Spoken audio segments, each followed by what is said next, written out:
का वचन विशेष उन लोगों के लिए है जो बहुत ही थोड़ी थोड़ी बातों को लेके परेशान हो जाते हैं। हाँ पास्टर नहीं, ये तो मैं हूं। बिल्कुल जी, आपके लिए ये। इस बात को हमेशा याद रखें, ओवर थिंकिंग एक जहर है, ये आपको मार सकता है।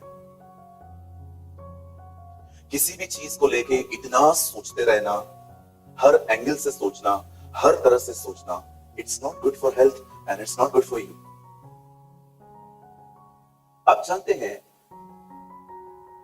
जब इजराइल के लोग दानवों को देख रहे थे और जब वो बाहर आए तो उन्होंने मूसा को कहा, हम नहीं जा सकते, उस नगर में बहुत बड़े बड़े दानव रहते हैं और हम उनकी नजर में है ना इतने से टिड्डियों की तरह है।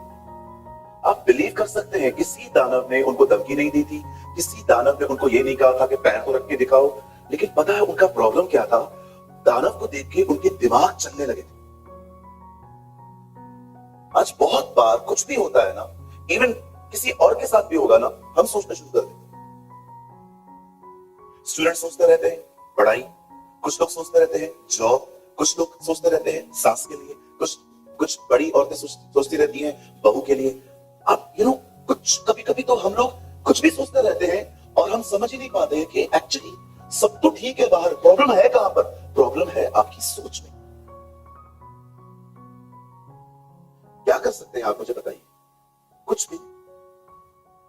अगर आपको स्ट्रांग बनना है ना, तो आप में से हर एक को मैं सलाह देता हूं, जो भी बातें आप सोच रहे हैं ना, सोचना बंद करके उन बातों के लिए प्रार्थना करना स्टार्ट करो।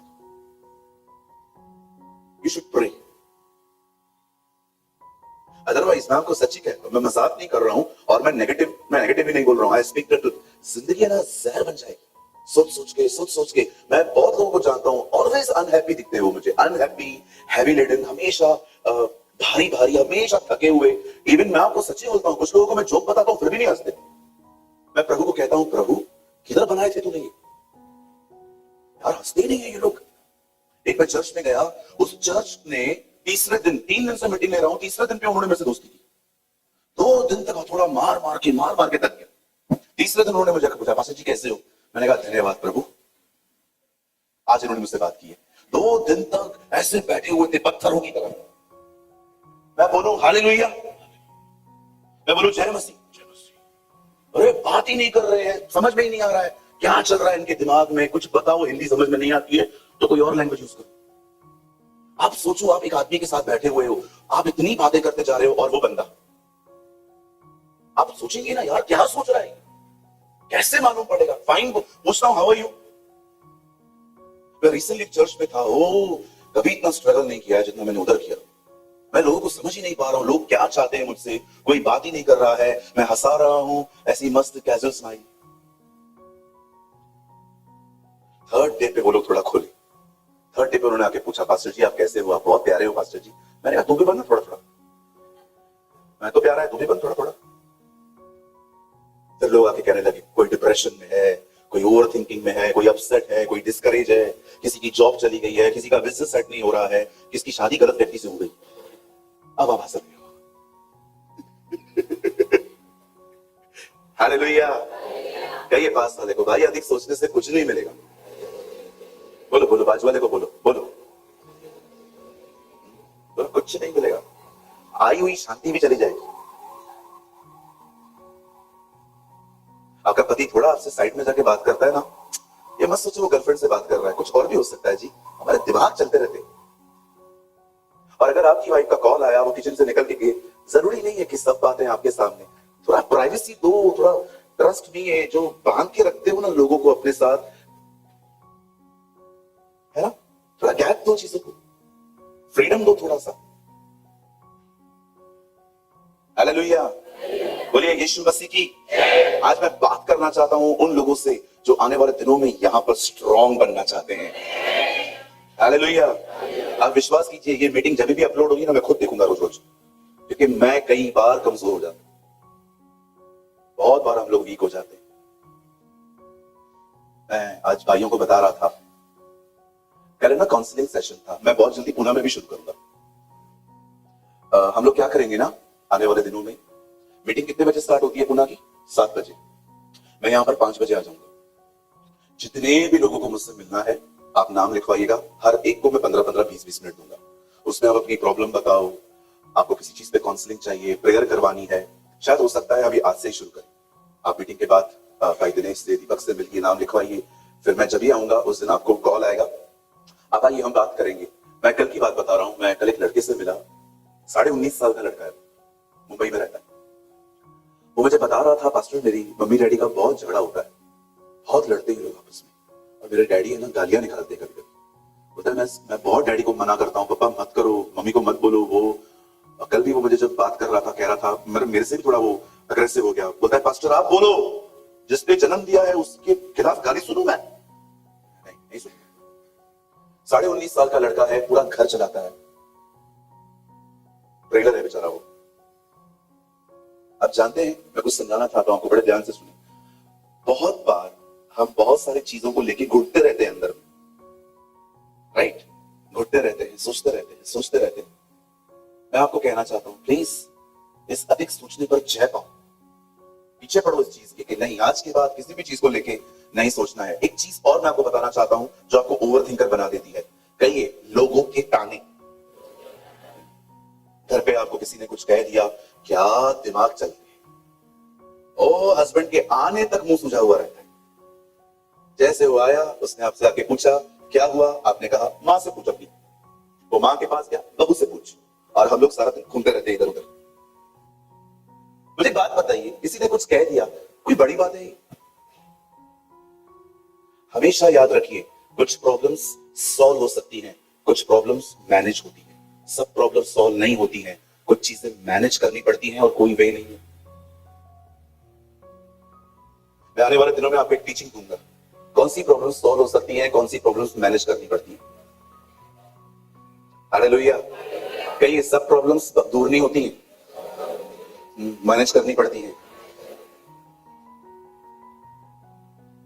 अगर आपकी 1 लाख रुपया सैलरी है, बॉस रोज डांटता है, छोड़ते हो? क्यों? क्योंकि लाख रुपया बना रहता है आंखों के सामने। लेकिन घर पे कोई कुछ कह दे, क्या लंबा लंबा भाषण देते हैं उनको, ऐसा कैसा बोल दिया तू, ऐसा कैसे बोल दिया तू, ऐसा कैसे बोल दिया तू। लेकिन जॉब के अंदर हम सब एडजस्ट कर लेते हैं, क्योंकि सैलरी आती है ना, हैवी सैलरी आ रही है। तो कुछ प्रॉब्लम सॉल्व होती हैं, बट कुछ सॉल्व नहीं होती हैं, कुछ मैनेज करनी पड़ती है। चलिए, जो लोग स्ट्रॉन्ग बनना चाहते हैं, आज का वर्ड उन लोगों के लिए है। सब बाइबल लाए हैं? मोबाइल नहीं, बाइबल। मोबाइल में बाइबल नहीं, Bible. This is not a Holi iPhone, this is a Holi Bible. Okay, तो जो लोग बाइबल लेके आए हैं वो ठीक है, अदरवाइज वो लोग जो नहीं लेकर आए हैं, आपके लिए बड़ा वाला बाइबल है पीछे, आप वहां पढ़ सकते हैं। Open your Bible with me, the book of efficiency. मेरे साथ खोलिए इफिसियों की किताब, Ephesians chapter 6, 6 अध्याय।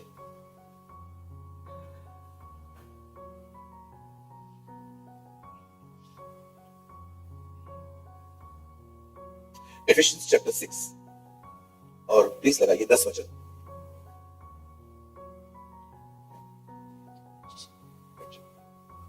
बेटा गिर जाएगा। Good boy.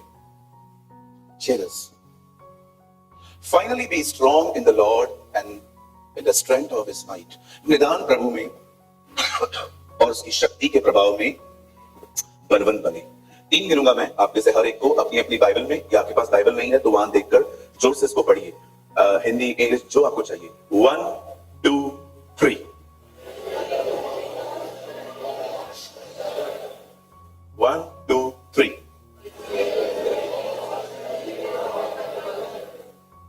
आप मराठी में पढ़ेंगे। आता इतकेच सांगणे आहे की प्रभूमध्ये व त्याच्या पराक्रमाच्या शक्तीमध्ये सबळ व्हा।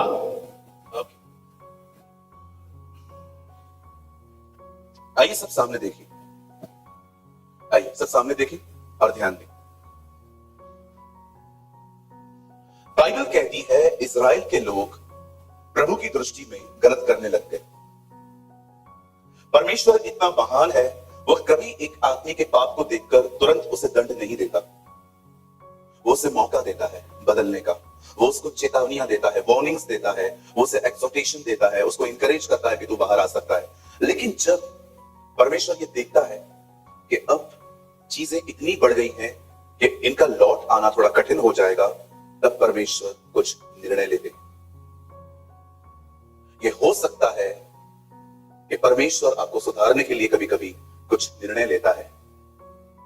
आप जानते होंगे, नीनवे के लोगों के लिए बाइबल कहती है उनका पाप प्रभु की दृष्टि में बहुत बढ़ गया और प्रभु ने उन्हें चेतावनी दी और वो लौट आए। पर क्या आपने देखा, सदोम और अमोरा के पास कोई नबी नहीं भेजा गया, उन्हें डायरेक्टली खत्म किया गया। कहां कहां पर प्रभु नबी भेजते हैं, कहां कहां पर प्रभु न्याय भेजते हैं। अगर आज प्रभु आपको समझा रहा है ये करो और ये न करो, सच कहता हूं ये इसकी दया है, क्योंकि वो आप में से किसी को खोना नहीं चाहता। वो चाहता है हम मन फिराएं, हम बचाए जाए। आप रीड करके देखिए, सदोम और अमोरा के पास कोई प्रॉफिट नहीं गया था, कोई नबी नहीं गया उनको समझाने के लिए कि व्यभिचार से मन फिराओ। और आपने देखा नीनवे के लोगों के पास एक नबी गया, योना, और वे बच गए। कहिए मेरे पीछे, प्रभु की डांट उसका महान प्रेम है। मैं जिनसे प्रेम करता हूं उन्हें डांटता हूं, और जिन्हें संतान, बेटा और बेटी बनाता हूं उन्हें कोड़े भी लगाता हूं। आप जानते हो परमेश्वर का प्रेम है ये, if he रिब्यूक्स।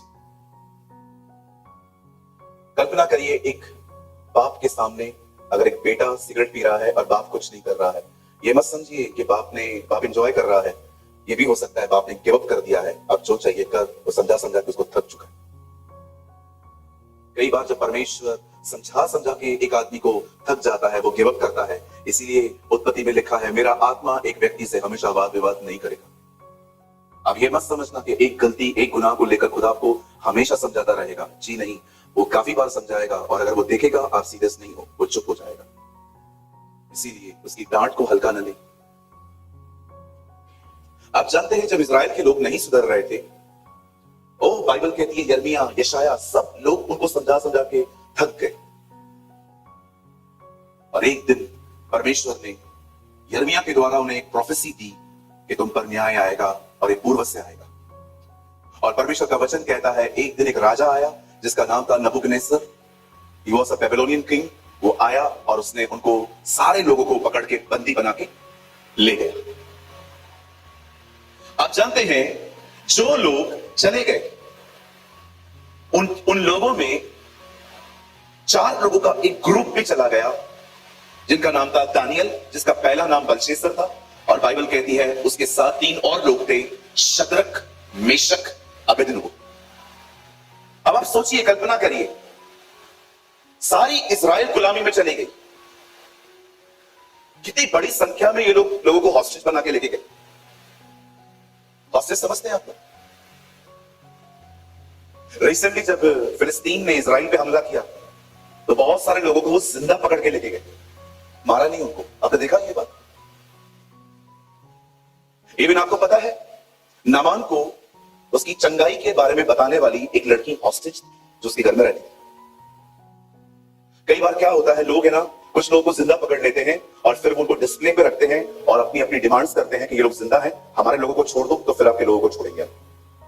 I don't know आप में से कितने लोग कांधार के बारे में जानते हैं। एक बार एक फ्लाइट हाईजैक हुई थी और उसको कांधार लेके गए थे और वहां से डिमांड की गई थी वहां से कि हमारे टेररिस्ट को छोड़ो, तब जाके हम अपने सिविलियंस को छोड़ेंगे। ऐसा बहुत बार हुआ है कि लोगों को जिंदा पकड़ के लेके गए। अब ये सारे जो लोग थे ना, जब बात करते थे, इनमें से बहुतों को मारा नहीं गया, उनको पकड़ के लेके गए। किसी को नौकर, किसको क्या काम दिया। अब ये जो 3-4 लड़के थे ना, ये चारों लड़के हैं ना, बहुत स्ट्रांग थे आत्मा में। आप दोनों की टेस्टिंग पढ़ सकते हो। पहले अध्याय में बाइबल कहती है दानियल ने खाना नहीं खाया, और तीसरे अध्याय में आप पढ़ सकते हैं कि इन तीनों ने एक मूर्ति के सामने झुकना पसंद नहीं किया। ये चारों लड़के अपनी आत्मा में स्ट्रांग थे। आप जानते हो एक आदमी जो अपनी आत्मा में स्ट्रांग होता है, उसकी पहचान क्या होती है? आप बिलीव करिए, वो कॉम्प्रोमाइजर नहीं होता है कभी भी। वो जल्दी, कॉम्प्रोमाइज को हिंदी में क्या कहेंगे? समझौता। जब इतना जल्दी ये लोग समझौता नहीं करते। आप नहीं देखेंगे इनको, लेकिन जो अपनी आत्मा में कमजोर होते हैं ना, उनकी जिंदगी पूरी तरह से समझौतों से भरी पड़ी है। मैं आपको एक रियल इंसिडेंट बताता हूं। मेंटरशिप प्लेटफॉर्म पर एक बहन है, आज भी वो है। वो अपने परिवार की अकेली विश्वासी है और उसका पूरा परिवार खुदा के खिलाफ है। बहुत छुप छुप के बाइबल पढ़ना, प्रेयर करना, स्टार्टिंग के डेज में वो ऐसा करती थी। लेकिन जब उसने खुल के सबको बताया कि मैं मसीह में हूं, उसके परिवार के लोग और ज्यादा भड़क गए और वो उसको गाली गलोच बहुत कुछ होने लगा उसके साथ। एक्चुअली उसने ये सारी बातें एक टेस्टिमनी में बताई मेंटरशिप के प्लेटफॉर्म पे। एक दिन किसी ने उनकी फैमिली को सलाह दिया कि इसकी शादी करवा दो, इसकी मैरिज करवा दो। तो उसको समझ में आ गया कि ये लोग मेरी शादी अनबिलीवर से करेंगे, तो उसने साफ साफ कह दिया मैं बिलीवर हूं, मेरी सोच अलग है, मैं बहुत सारी चीजों को जो दुनिया में होती है मैं नहीं मानती, प्लीज ये मेरी लाइफ है, मुझे फ्रीडम से जीने दो, मुझे जो अच्छा लगेगा, जहां मैं जाती हूँ चर्च में वहां के पास्टर मेरे लिए चूज करेंगे, आप इस चीज को छोड़ दो। बहुत सताव आया उस लड़की पे। वो बता रही थी बड़े भाई ने मारा, लोगों ने बात करना बंद कर दी, फ्रेंड्स भी उल्टी सीधी बातें कहने लग गए। ट्रस्ट में लड़की ने किसी का नहीं सुना। कुछ भी हो जाए, परमेश्वर का वचन कहता है बिलीवर को बिलीवर से ही मैरिज करनी है, मैं यही करूंगी, मैं अपनी जिंदगी खराब नहीं करूंगी। ओह, कभी कभी आपको पता है जब आप खड़े रहते हो ना ऐसे, आपको पूरी तरह से बैंड करने की कोशिश की जाती है। जैसे शद्रक और मेशक और अबेदनगो को आग के भट्ठे में इसलिए डाल दिया गया ताकि क्योंकि वो नहीं झुके थे। बिलीव मी, समटाइम्स स्ट्रेट खड़े रहने की प्राइस बहुत हैवी होती है। इसीलिए हमारी बाइबल कहती है अय्यूब सीधा था। भजन संहिता में लिखा है, हे इज़राइल यहोवा के सामने सीधे चल। देखा आपने पतरस ने शिमोन जादूगर से क्या कहा, तेरा मन प्रभु के सामने सीधा नहीं। आप बिलीव करिए, आप कॉम्प्रोमाइजिंग कर लाइफ जिएंगे ना, आपको कभी तकलीफ नहीं आएगी। कि डेविल को पता है मेरा ही चल रहा है इसकी जिंदगी में। लेकिन जब आप खड़े होंगे ना, बहुत सारी चीजें आएंगी बैंड करने के लिए। चर्च के लोग भी डिस्टर्ब कर सकते हैं कभी कभी आपको, ताकि ये झुके। आप बिलीव करिए, आखिर उसके पेरेंट्स टूट गए। उसके पेरेंट्स से कहा जो करना है कर। एक दिन वो अपनी मम्मी के सामने गई, कहती है मां आप करवाओगे, दुखी रहूंगी, पूरी जिंदगी आप पे ब्लेम करूंगी। अगर मैं खुद कर लूं और मुझे दुख आएंगे तो मैं आपको तो नहीं बोल पाऊंगी, ये मेरी चॉइस थी। ओ, उसकी मम्मी को उसने जीत लिया। उसकी मम्मी ने उसके डैडी को बोला छोड़ दो, हम अपनी जिंदगी जी चुके हैं, अब बच्चा जैसे जीना चाहता है उसको दे दो। उसके चर्च के माता पिता, उसके मम्मी डैडी उसके चर्च में गए। उसके पास्टर से भले नाराजगी हुई, लेकिन कहा ठीक है भाई आप करवाइए, आप खड़े रहेंगे इसके साथ। लड़की की शादी एक पास्टर से हुई है, बहुत खुश है, शी सो हैप्पी। लेकिन आजकल आप ऐसा नहीं देखेंगे। बहुत सारी जगहों पे आप देखिए लोग कॉम्प्रोमाइज करते हैं। समझौता मत करिए, डोंट कॉम्प्रोमाइज। कुछ डिसीजंस जो होते हैं ना, लाइफ चेंज कर देते हैं। आज मैं कुछ पढ़ रहा था, एक बुक, उस बुक में खूबसूरत बात लिखी थी, जब तुम सो जाओगे तो पुराना जीवन जाग उठेगा। Yes, you are right. अभी आपने लाइन सुनी, अगर आपका प्रार्थना जीवन सो गया तो आपका पुराना जीवन जाग उठेगा। How beautiful. कुछ डिसीजंस हैं जो लेने पड़ेंगे। कितनों के मानते हैं अगर जब प्रार्थना जब प्रेयर बंद हो जाती है तो पूरा पुराना नेचर वापस आ जाता है।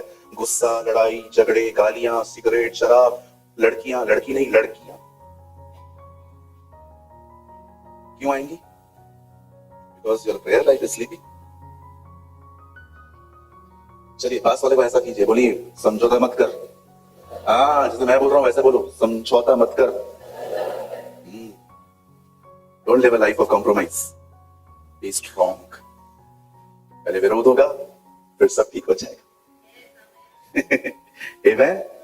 इसलिए यीशु ने कहा जो खुदा से डरते हैं ना, और लिखा है एक जगह पे, उनसे मत डरो जो तुम्हें मार सकते हैं, और उसी से जो मरने के बाद तुम्हें नरक में डाल सकता है, अर्थात परमेश्वर।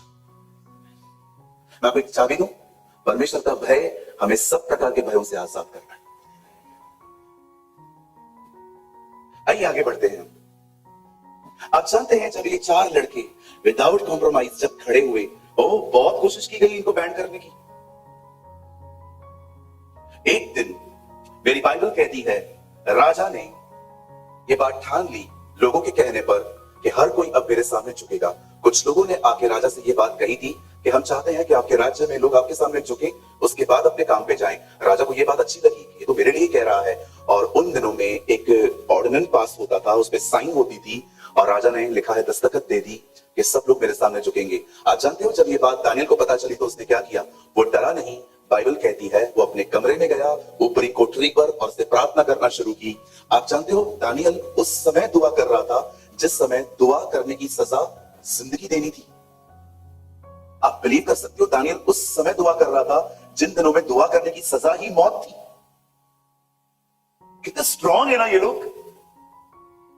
हम लोग करियर में खो गए, हम लोग फ्यूचर में खोए हुए लोग हैं, हम अपनी लाइफ की सेट होने में खो चुके हैं, पर ये लोग खुदा में कितने स्ट्रांग थे ना, बहुत स्ट्रांग है। वर्ड एक आदमी को पता चल रहा है कि सब प्रार्थना करेगा मरेगा, लेकिन राजा का ये फतवा है, लेकिन वो फिर भी अपनी कोठरी में जाता है, दुआएं करता है। अरे मर गए तो मर गए, कोई बात नहीं, उसके सामने जाना नहीं छोड़ेंगे।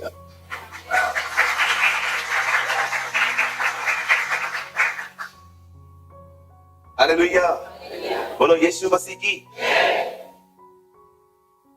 जब वो दुआ कर रहा था लोगों ने उसको आके देख लिया, उसको पकड़ा, राजा के सामने ले गए। राजा, आपने कहा था पर्शियन गवर्नमेंट का ये जो नियम है आप उसको तोड़ नहीं सकते। फारस के राजा, आपने कहा है जो लोग किसी और से दुआ करेंगे वो मरेंगे। देखो उसने किया है। राजा उसको खत्म भी नहीं करना चाहता था। राजा जानता था ये सारी पॉलिटिक्स, इस बंदे के लिए इन लोगों ने ये सब अरेंज किया है, लेकिन राजा अपने शब्द से पीछे नहीं हट पाया। मार दो। और उन्होंने उसको पकड़ा, शेरों की मांग में डाला। आप जानते हो बाइबल कहती है राजा पूरी रात नहीं सोया। आप पढ़ के देखिए, वो पूरी रात नहीं सोया। क्यों ध्यान देते हो उन लोगों पर जो आपको पसंद नहीं करते, उल्टा सीधा बोलते हैं? उन लोगों पे ध्यान दो ना जो आपको प्यार करते हैं।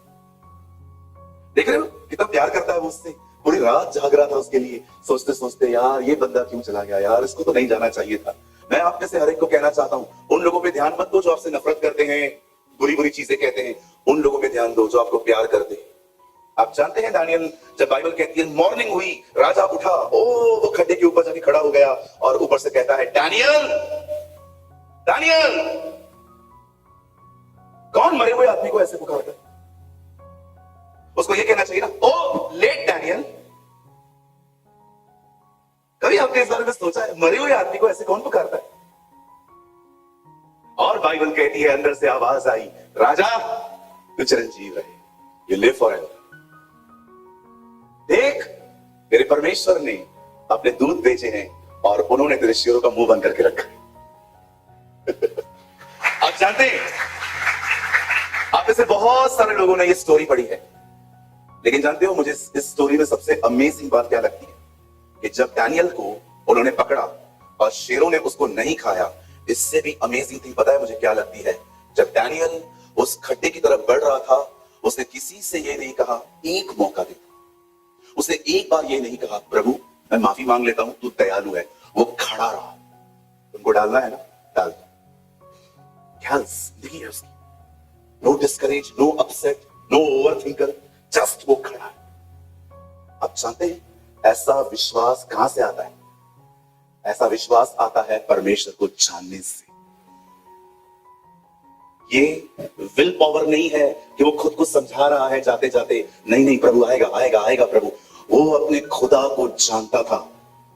Believe me, faith always come with the right understanding. जब आप परमेश्वर के विषय में जान लेते हैं ना वो कौन है, वो आपसे कितना प्यार करता है, विश्वास कीजिए आपको फेथ में स्ट्रगल नहीं करना पड़ता। आपको पता है वो कौन है। देखते हैं बड़े बड़े लड़कों के, बड़े बड़े अंकल्स जो होते हैं, जो बहुत पैसे वाले होते हैं, उनके लड़कों में अकड़ देखिए आपने। ऐसे रास्ते पे 5-5, 6-6, 10-10 करोड़ की गाड़ी लेके घूमते रहते हैं अकड़ में। किस चीज की अकड़ है? उसके पास है क्या? एक ही अकड़ है, पाप है। किधर भी फंसेंगे कॉल करेंगे वो छुड़ा लेगा। कितने लोग हैं अपने खुदा को ऐसे जानते हैं, अरे तुम लोग क्या कर पाओगे मेरा, वो है मेरे साथ।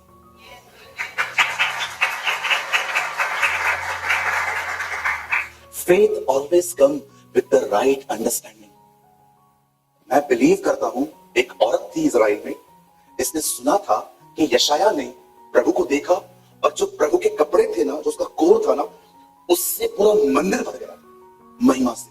उसको पता था कि खुदा के कपड़ों में भी ग्लोरी है। मैं ये बिलीव करता हूं कि इसने कहां ना कहां ये बात यशाया के इस अध्याय में पढ़ी होगी, समझी होगी कि जब यशाया प्रभु को देखता है और कहता है उसके वस्त्र से पूरा मंदिर भर गया। और एक दिन जब यीशु मसीह जा रहे थे, उसे पता था ये वही खुदा है जिसको यशाया ने देखा था, और उसने उसके वस्त्र को छुआ और वो ठीक हो गए। Faith comes with a right understanding. जो अपने परमेश्वर को जानते हैं ना, उनको परमेश्वर पर विश्वास करने के लिए कभी स्ट्रगल नहीं करना पड़ता। वो जानते हैं वो कौन है। मैं आपको एक सलाह दूं, करेंगे? बिलीव मी, आप करेंगे ना, 1 महीने के बाद संडे के दिन यहीं पर आप जब मुझे मिलेंगे ना, आप कहेंगे पास्टर वो लाइफ चेंज, सब बदल चुका है मेरे लिए। क्या देखिए, अगर मेहनत करनी है ना तो एक जगह पे करो, परमेश्वर को जानने में करो। Know your God. ब्रदर लेकिन ये कैसे होता है? उसके साथ बैठो। इस बॉडी को बिठाना सबसे दुनिया का सबसे डिफिकल्ट काम है। आप जब बैठोगे ना, आपको ग्रिल सैंडविच याद आएगी, आपको याद आएगा उसको कॉल करना है, आपको सारे मोबाइल के नोटिफिकेशंस आपको बुलाएंगे, फेसबुक चेक कर ले, व्हाट्सएप चेक कर ले। ओ ये बॉडी आपकी दुश्मन है। इस बॉडी को बिठाना इतना आसान नहीं है। हालेलुया। आप जानते हैं, आप कभी कभी खुदा के साथ नहीं बैठोगे ना, कुछ ऐसी मिस्टेक्स कर दोगे, स्ट्रगल बढ़ जाएगा। क्या देखिए, अगर आप प्रभु के साथ समय नहीं बिताएंगे ना, ऐसे ऐसे डिसीजंस ले लेंगे, ऐसे ऐसे काम कर देंगे, आपकी मेहनत बढ़ जाएगी। मैं एग्जांपल दूं, मूसा ऊपर गया 40 डेज फास्टिंग में, उसे 10 आज्ञाएं मिली, लेकर नीचे उतरा। जब उसने नीचे उतरा, जब उसने क्या देखा, लोग एक बछड़े की आराधना कर रहे हैं, उसने गुस्से में क्या किया, पट्टियां ली, तोड़ दी। आप जानते हो, मूसा की इस गलती ने मूसा के लिए और स्ट्रगल बढ़ा दिया। वापस 40 दिन गए, अगेन 40 डेज। मैं बिलीव नहीं करता हूं कि खुदा ने ये बात ठानी थी कि मैं तुझे 2 बार पट्टियां दूंगा, नो। लेकिन वो गुस्से में आके उसने ऐसा कर दिया, जा भाई वापस जा 40 दिन। आप ऐसी ऐसी गलतियां कर सकते हो, कभी कभी आपका स्ट्रगल बढ़ जाएगा, आपकी मेहनत बढ़ जाएगी। हालेलुया। कि तो मेरी बात समझ पा रहे हैं? वापस गया है 40 दिन।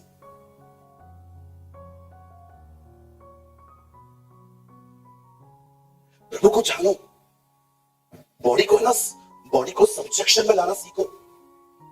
आपको पता है मैं कभी कभी क्या करता हूं,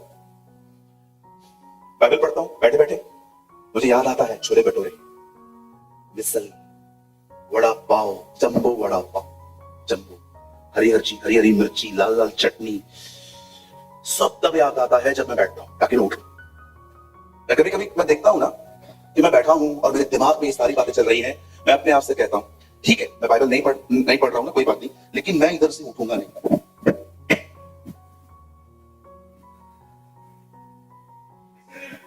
इसलिए मैंने ऐसा ही किया। मैं बैठा हुआ था, मैं दिल्ली में था, ओ मेरे को छोले भटूरे याद आ रहे, जा छोले भटूरे खा के आ, उसके बाद ऊपर से लाइन सोडा पी के आना, ये करना वो करना। मैंने कहा नहीं, भले ही मेरा बाइबल में मन नहीं लग रहा है ना, कोई बात नहीं, मैं उठूंगा नहीं, मैं बैठा रहूंगा। मुझे पता है अगर मैंने आज इसकी बात मानी, मुझे कल भी माननी पड़ेगी। अगर आज इसको सब्जेक्शन में रखा ना, आपने आज इस बदन को आपने अपने कंट्रोल में रखा ना, कल जब आप प्रभु के साथ बैठोगे ना, ये इतना आपको डिस्टर्ब नहीं करेगा। इफ यू ओबे your flash will be more strong.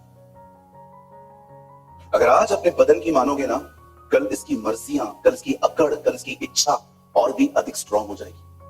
लेकिन अगर आज तुमने नहीं मानी, आहिस्ते आहिस्ते इसकी पकड़ आपकी जिंदगी में ढीली होती जाएगी, और एक दिन ऐसा हो जाएगा घंटों दुआओं में बैठ जाओगी। हर दिन एक समय निकालो, उस समय में थोड़ा समय प्रेयर करो। प्रेयर क्या करनी है? ट्रेडिशन नहीं लेके आना है, 100 बार एक ही बात नहीं दोहरानी है, काम की बात करनी है। प्रभु मुझ पर दया कर, मुझ पर रहम कर, मेरी कमजोरियों पर मुझे जय दे। जैसे दुआ हो जाती है, उसके बाद अपनी बाइबल को खोलो और सुनिए। यहां देखिए, चैप्टर पूरा करने के पीछे मत भागिए, आराम आराम से पढ़िए। स्लोली पढ़िए और अंदर में दुआ करके पढ़िए, प्रभु मैं जब इस किताब को खोलूं मुझे खाना खिला, मुझे रोटी दे। तूने कहा है जो कोई द्वार खोलेगा मैं आऊंगा, उसके साथ भोजन करूंगा। और जब परमेश्वर आपसे कम्युनिकेट करना स्टार्ट करेगा, जब प्रभु आपसे बात करना शुरू करेगा, जब प्रभु आपको अपने विषय में बताना स्टार्ट करेगा, यही चीज आपको स्ट्रॉन्ग कर देगी। इतना स्ट्रॉन्ग कर देगी कि आप दानवों को देखकर भी कहोगे कुछ नहीं है, ये प्रभु इनसे बड़ा है। ये पहचान आपको कहां मिली? ये पहचान मिली उसके साथ संगति करते हुए। जो प्रभु के साथ संगति करता है वो उसके साथ एक आत्मा हो जाता है। वंडरफुल ना? मार्था खाना बना रही थी लेकिन मरियम बैठी थी, वो सुन रही थी बैठी। जब यीशु मार्था और मरियम के घर आते हैं और यीशु एक जगह पे बैठ जाते हैं और बोलना शुरू करते हैं, आप बिलीव कर सकते हैं मार्था खाना बना रही थी, कुछ कर रही थी उसके लिए, लेकिन मरियम खाना नहीं बना रही थी, मरियम खाना खा रही थी। आपने देखा जो बैठी हुई है सुन रही है वो कितनी स्ट्रांग है, लेकिन जो खाना बना रही है खड़ी है वो डिस्टर्ब हुई है। हर वो व्यक्ति जो पहले बैठेगा नहीं पहले खड़ा होगा वो डिस्टर्ब, लेकिन हर वो व्यक्ति जो पहले बैठेगा फिर खड़ा होगा वो स्ट्रांग रहेगा। मैं इसीलिए बैठता हूं ताकि मैं खड़ा रहूं। Everything is in the fellowship with the Lord। एक यूहन्ना में लिखा है ये सारी बातें हम तुम्हें इसलिए लिखते हैं ताकि तुम्हारी सहभागिता पुत्र और पिता के साथ। और उसके बाद कहता है यही तो अनंत जीवन है। आप कहेंगे पास्टर जी मैं बैठना चाहता हूं खुदा के साथ, मुझे पढ़ना नहीं आता। कोई बात नहीं ब्रदर, आजकल ऑडियो बाइबल्स भी आ चुकी है। प्ले स्टोर में जाओ, बाइबल डाउनलोड करो, दुआ करने के बाद चालू कर दो, सुनते रहो सुनते रहो सुनते रहो सुनते रहो। 5 अध्याय सुने मैंने कल बैठ के। एफिसियों के पूरे ये 5-6 अध्याय थे ना, कल मैं बहुत थका हुआ था। मैं एक्चुअली आया था, गौरव हम कहां से आए थे? हम लोग पहले गए थे औरंगाबाद के बाद हम गए सतारा के बाद हम लोग आए बॉम्बे। और बिलीव कीजिए 10 बजे मैं बॉम्बे आया, 12 बजे तक मैंने अपने वीडियोस बनाए, उसके बाद मैंने जूम मीटिंग अटेंड की, उसके बाद मैंने थोड़ा सा खाना खा के मैं चर्च गया, 2-2.5 घंटे मैंने काउंसलिंग सेशन लिया और उसके बाद मैंने वर्ड प्रीच किया। वर्ड प्रीच करने के बाद मैं घर जा रहा था और मुझे पता था अभी 1-1.5 घंटा हाईवे पे पेड़ों को देखने से अच्छा है मैं कुछ सुन लूं। मैंने निकाला अपना हेडफोन, लगा दिया कान में और ये एफिसियों के 6 अध्याय बैठ के सुन लिए। मजा आ गया। बोलो बाजू को, मजा आ गया। आप बैठे हो, आपके आसपास पेड़ ही पेड़ हैं, आप देख रहे हो पेड़ों को, फिर किसी का एक्सीडेंट हुआ, रुक तो गाड़ी और देखो ध्यान से, फिर रात को ड्रीम्स भी यही आएंगे, फिर आगे चल दिए, फिर यहां देख लिया, फिर वहां देख लिया, फिर निकाल लिया, जीभे बाहर की, जीभे अंदर की। इससे अच्छा क्यों टाइम वेस्ट करते हो? स्ट्रॉन्ग बनो, कुछ सुनो। मनुष्य केवल रोटी से नहीं परंतु हर एक उस वचन से जिएगा जो उसके मुंह से निकलता है। विश्वास सुनने से और सुनना मसीह के वचन से होता है। ध्यान दो आत्मा कलीसिया से क्या कहता है, जिसके कान हो वो सुन ले। कितना हियरिंग इंपॉर्टेंट है। मुझे आपके सिर्फ 2 मिनट चाहिए, ठीक है? उसके बाद हम खड़े हो जाएंगे। कितने प्रभु के साथ समय बिताएंगे आज से? अरे बिताओ, इट्स गुड फॉर यू। नहीं पास्टर हम समय नहीं बिताएंगे, हम आपको देख लेते हैं, हम प्रभु को देख लेते हैं। मैं बाबा एक बहन को मैंने कहा, मेरे एक भाई को कहा, भाई बाइबल पढ़ा कर। नहीं पास्टर हमने आपको देख लिया। मैं समझ गया ये बैकसाइड होने ही वाला है। पास्टर जी आप हमारे घर चलिए, आपके घर अगर आपके पांव अगर हमारे घर पे आए। मैंने कहा आरी लेकर आ, काट के देता हूं, लेके जा। कहिए पास वाले को यीशु बाबा नहीं है। बोलो बोलो पास वाले को। आजकल कुछ लोग है ना यीशु को भी बाबा समझते हैं। यहाँ आएंगे, माथा टेकेंगे, चले जाएंगे, काम हो जाएंगे। ये वो जगह नहीं है जी जहां पर आप माथा टेक के चले जाएंगे। ये वो जगह है जहां पर हम अपनी जिंदगी देते हैं। हालेलुया। चलिए मुझे 2 मिनट देंगे आप? अब बड़े ध्यान से सुनिए। कुछ साल पहले एक पास्टर एक बाइबल कॉलेज में गए।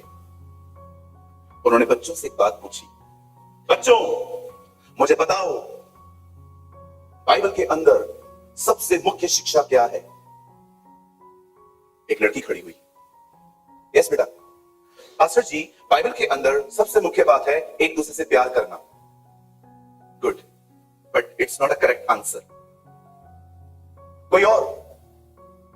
एक भाई खड़ा हुआ, हाँ बेटा बोल। Pastor, according to the New Testament, नए और पुराने नियम में सबसे इंपॉर्टेंट है प्रभु पर विश्वास करना। राइट बेटा, लेकिन ये फर्स्ट नहीं। सब लोग कंफ्यूज हो गए कि पौलुस कहता है सबसे उत्तम है प्रेम करना, यीशु मसीह कहते हैं सबसे अच्छा है विश्वास करना। इनसे तो दोनों टीचिंग को उड़ा दिया, तो क्या इंपॉर्टेंट हो सकता है? तब उस पास्टर ने अपना मुंह खोला और ऐसी एक बात कह दी, कहते हैं पूरा कॉलेज रो रहा था वो बात को सुन के।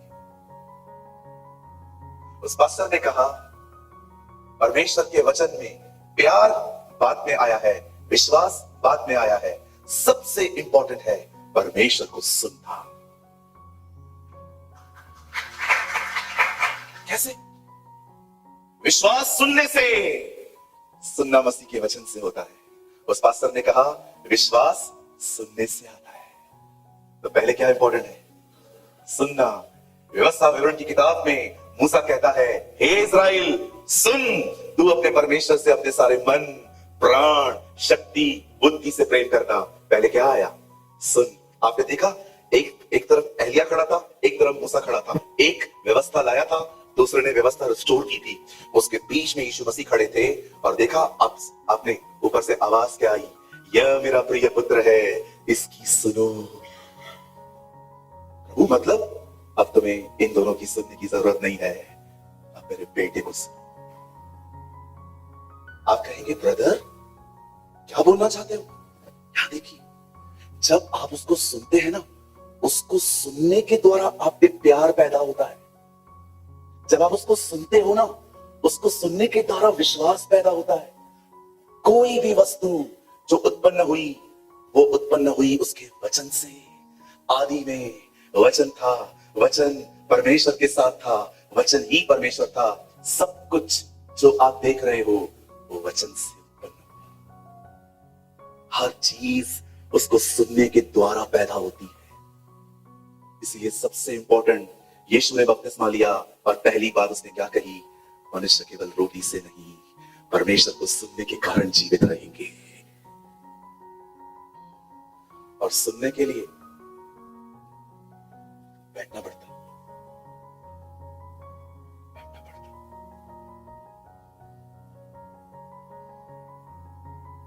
बैठ।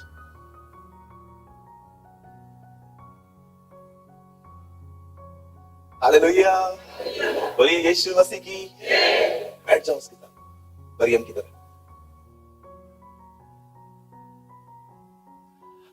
आप जानते हो चेलों के पास हर जगह बाइबल नहीं होती थी हमारी तरह।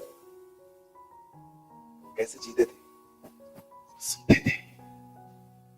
प्रिंटिंग बाइबल तो जी अभी आया है, 500 600 साल पहले ये स्क्रॉल्स होते थे बड़े बड़े, बाइंडिंग करके आपको मिलेंगे, छोटी सी बाइबल ऐसे। तो उनके पास तो थी नहीं, वो तो ऐसे घूमते नहीं थे लेकर।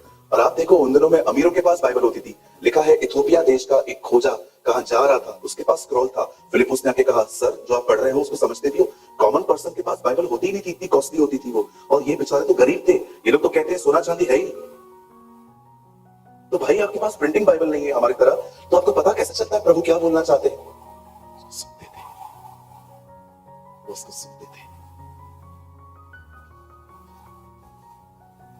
पूरा प्रॉपर याद रहता है, तारक मेहता कभी चलेगा, है ना? प्रॉपर पता रहता है कौन सा प्रोग्राम कभी आएगा, खाना कभी खाना है, पानी कैसे पीना है, कैसे ट्रेन करके रखा है हमने, क्योंकि हम उस लाइफ में घुस गए हैं। अब थोड़ा वहां से बाहर आके यहां चाहिए, परमेश्वर आपको बहुत कुछ टीच करेगा। कितनों के मानते हैं आज के वर्ल्ड की आपको जरूरत थी? मुझे आवश्यकता थी इस वचन की। आप कब तक विल पावर से, कब तक जियोगे? मैं सवाल पूछना चाहता हूं, कब तक अपने विल पावर से जियोगे? प्रॉब्लम आएगी, खुद को समझाओगे, नहीं नहीं सब ठीक हो जाएगा। थक नहीं गए हो? आपको लगता नहीं है कि बस अभी बहुत विल पावर यूज हो चुका है, बड़े थक गए हैं अभी हम लोग, अब हमें उसके द्वारा जिंदगी जीनी है, वो ताकत है। Will power is good, but वो आपको हमेशा नहीं बचाएगा। मेरे डैडी का विल पावर बहुत अच्छा है। हमें से कोई भी तैयार नहीं था उनकी बाईपास सर्जरी के लिए, लेकिन वो तैयार थे और ऐसे जा रहे थे अंदर जैसे कुछ है ही नहीं। हम लोग को जब पता चला कि उनके हार्ट में ब्लॉकेज है, ऑपरेशन करना पड़ेगा, बाईपास इधर का नस निकल के इधर जाएगा, हम रो रहे थे। मेरे डैडी ने बोला क्या हुआ, फिर क्या हुआ, मैं करवा लेता हूं ना। वो गए अंदर, अच्छा विल पावर था। कभी कभी विल पावर अच्छा होता है, लेकिन ये हमेशा काम नहीं आएगा। डिसाइपल्स विल पावर से नहीं, उसकी आत्मा की सामर्थ्य से जीते थे। Come on, somebody shout hallelujah. बोलो यीशु मसीह की।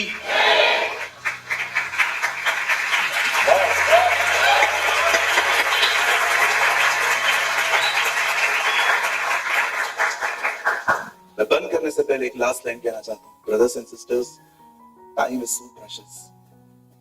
समय बहुत कीमती है, उसे बर्बाद ना करें। बहुत सारा समय प्रभु को दें।